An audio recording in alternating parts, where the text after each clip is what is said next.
Bonjour et bienvenue à toi dans cette nouvelle vidéo. Merci d'avoir flashé le QR code présent sur ta fiche de révision ou tout simplement d'avoir rejoint cette vidéo. Aujourd'hui, nous allons parler ensemble des principes du service public. Dans une précédente vidéo, nous avons vu ensemble le service public de manière générale. Aujourd'hui, concentrons-nous sur les grands principes du service public. Nous verrons donc dans un premier temps le principe d'égalité, le principe de continuité, le principe de mutabilité et les autres principes du service public. Surtout, n'oublie pas de t'abonner à ma chaîne YouTube et de liker cette vidéo pour me soutenir. Et c'est parti!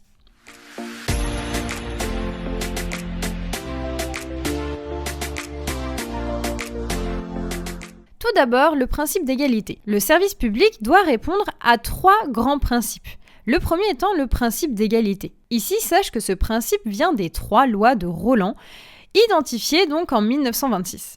Sache que le principe d'égalité devant le service public est un principe général du droit qui a été donc érigé en 1951 par le Conseil d'État. D'autre part, tu peux noter que c'est un principe constitutionnel. En effet, ce principe nous dit que l'égalité s'entend au sens qu'il ne doit pas y avoir de discrimination. D'autre part, tu peux noter que cela ne veut pas forcément dire que tout le monde doit être traité de la même façon, mais par contre, ils doivent tous être considérés de façon équitable. Deuxième principe du service public, le principe de continuité. C'est un principe que tu dois certainement bien connaître.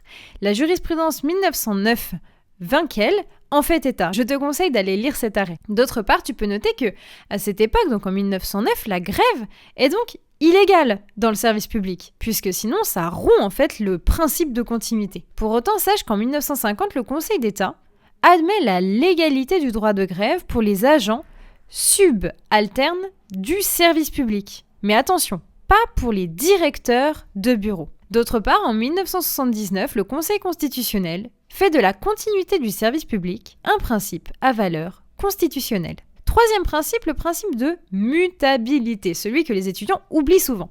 Pourtant, c'est très simple. Le terme de mutabilité veut simplement dire que le service public doit s'adapter aux besoins de la société et des usagers et de l'intérêt général, bien entendu, en fonction des époques. L'adaptation est appréciée de façon unilatérale par le gestionnaire du service public. Et ça, c'est l'arrêt Vanier de 1961 qui en fait état. Enfin, les autres principes inhérents au service public, tu peux noter le principe de neutralité, de laïcité et enfin, bien sûr, le principe de gratuité. Voilà, c'est la fin de cette vidéo, j'espère avoir bien su t'aider dans tes révisions. En tout cas, n'hésite pas à t'abonner à ma chaîne YouTube, à liker cette vidéo pour me soutenir, mais également à me rejoindre sur mes réseaux sociaux, Instagram et TikTok.